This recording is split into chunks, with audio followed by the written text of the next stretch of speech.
was alive, General. Somehow, miraculously, I was alive. Some twist of fate, some hand of destiny, but I was alive. Strange as this new world was, I knew Toll must have come this way, and it was my task to find him. And it happened like this.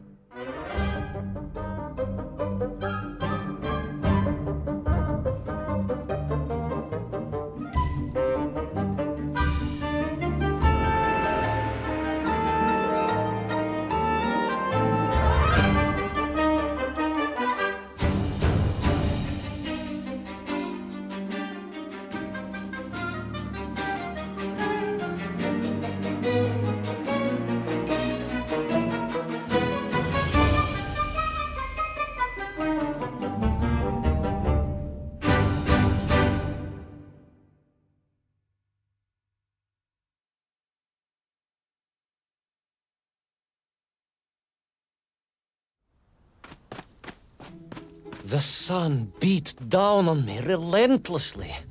The heat was unbearable. I was exhausted. Yet I could not stop. I had to go on. For 7 weeks I trudged across the desert. On the second day... Please, comrade, if we may. I think we can skip the details, unless you consider them to be particularly relevant to the location of Little Orpheus. Of course, General. We will simply omit the tale of the singing chasm. The oasis of mirrors. The sightings of Toll's Mienk aloft on their pterodactyls carrying parts of my crashed rocket drill over the horizon to Lemuria. Wait, the what? Singing chasm? Not that, but the rocket drill. Oh yes, General, the rocket drill. But what did Toll want with it? And why Lemuria? Lemuria? Lemuria, General. I am not familiar with this Lemuria, comrade. Well, that is because it does not exist, General. Or at least... so I thought.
Strange crystals seemed to exert an extraordinary hold over the stone blocks and arches. When they hummed, the whole city remade itself. Where they were missing, clearly looted by some villainous thief, the city was fallen to ruin.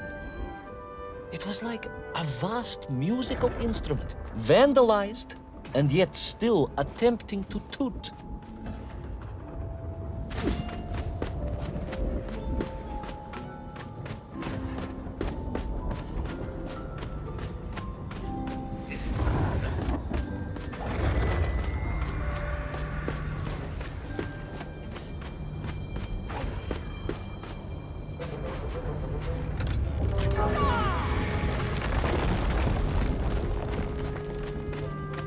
How poetic.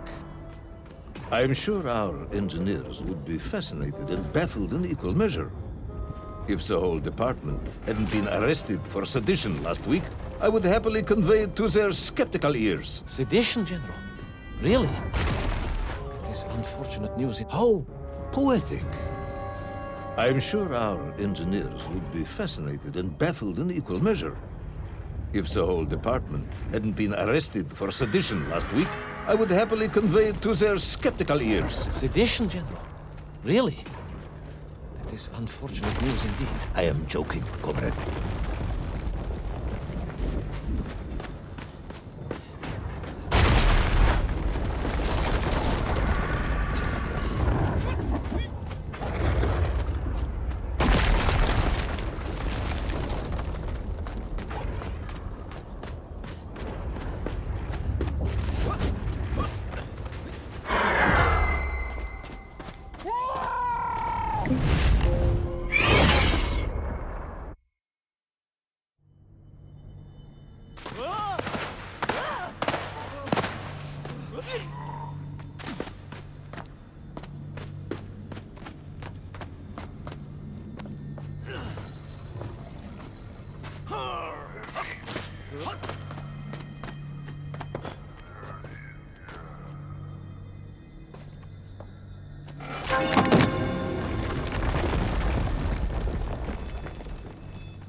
Oh, yes. The Mank were here, all right. Which meant whatever dastardly scheme Toll had, it was to be enacted on these burning sands. And you will explain this in due course, I imagine. Imminently, General. What you need to know first is this.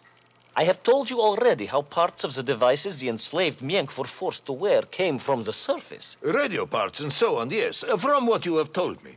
Assuming there were plenty of lost ships in the ocean as you claim, for Toll to have dredged up what he needed to assemble them. Aha, good. You are one step ahead of me, General. I said assuming. Of course, assuming. Now, as I gazed in awe at the buildings rising and falling around me, I realized that the other major component of those mind-controlling helmets was crystal. Toll had raided Lemuria for him. He knew the city. He knew the crystals could amplify vibrations and waves, and was using them to boost the signal of the radio parts to exert his control over the Memph. Which meant...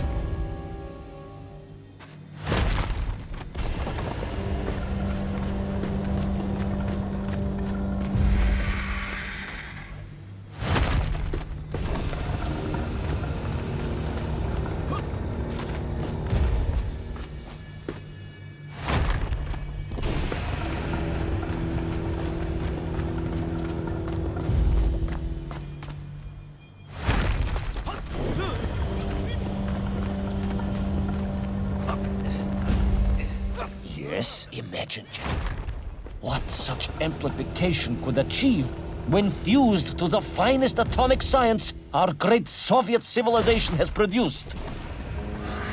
Wait! I do not understand. You said Toll was planning on using the bomb to shatter the Earth's crust to return to the surface. A tragic mistake, General. They had not recognized the extent of his mad ambitions. You mean to imply Toll would have attempted to enslave the Russian people? Pah! The will of the Soviet citizen is mighty and strong. To you, perhaps, as a trained warrior, but consider, perhaps instead, a humble son of a toy maker from Tomsk. Ah, yes. Perhaps we have our share of simpletons, after all.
The vast pictograms told of a history of wonders. They seem to suggest the Lemurians were travelers from another world, where a mysterious clock seemed to stand. That is very mysterious. As mysterious as the location of little Orpheus, perhaps. Ah, yes, of course, General. I am just getting to that.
As I bravely explored that ancient city, a question was gnawing at my mind. What did it mean that the Lemurians had foreseen the coming of Tol? And who was the man from above that was celebrated as the savior of the Miengf? It was almost as if they could read the future in their crystals.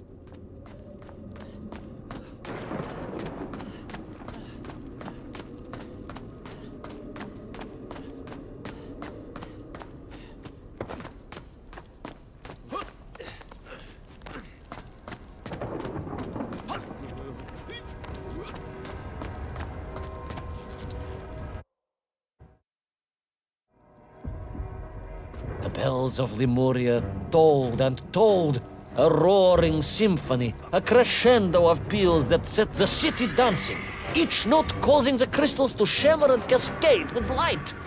But the sandstorm was no natural phenomenon, and the bells did not ring for celebration.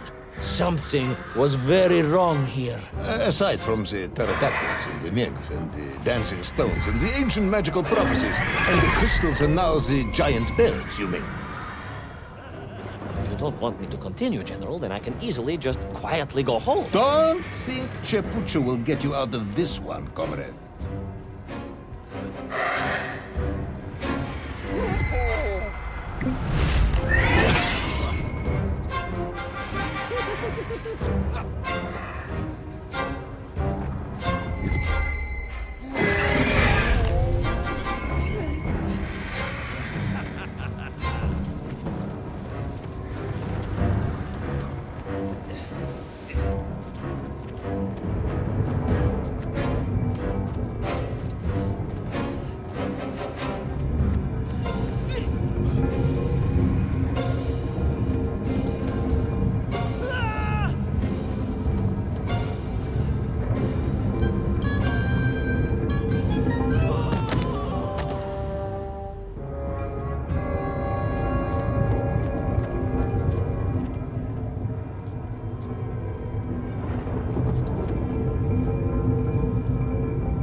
Through those magical structures, a righteous fire in my heart. I was like Dobrynya Nikitsch, prepared to strike at the dragon who threatened my homeland. Your heroism is only surpassed by your modesty. On the contrary, General, I chose Dobrynya carefully. Like him, I am a simple peasant. It was fate that chose me to descend to the Earth's core. It was General Komanyin who chose you to descend to the Earth's core. But don't let that get in the way of your story. Oh, well then, award General Polkovnik Komanyin the highest medal in the world. He already has several of those. I cannot take credit for his wisdom in sending me.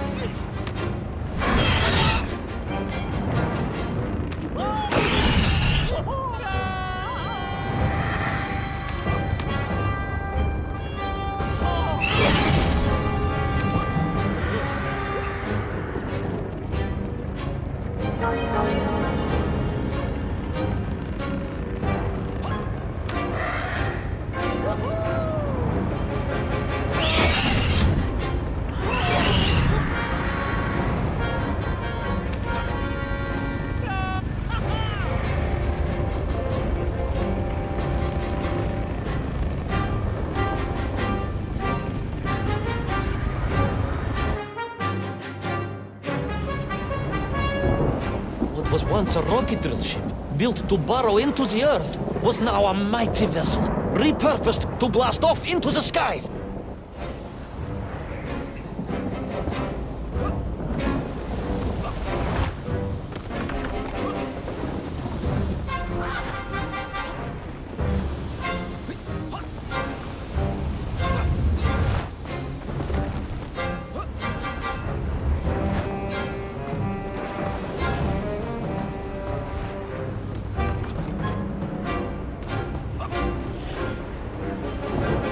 There was no doubt the toll was headed for the strange world with its clock, although then it was yet to understand.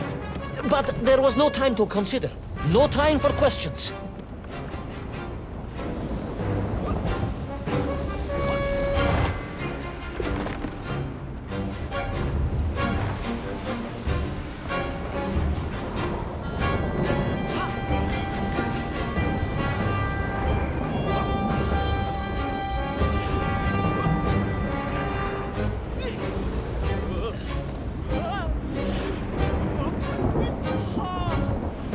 Paul was on the rocket. Little Orpheus was on the rocket. And wherever they were headed, I must head there too, to thwart his plans, recover my drill, and save the world!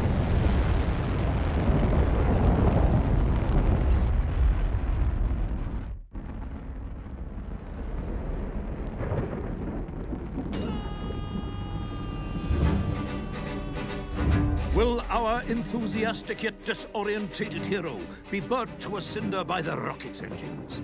Will he be smashed into the rock that surely must be beyond the Lemurian skies?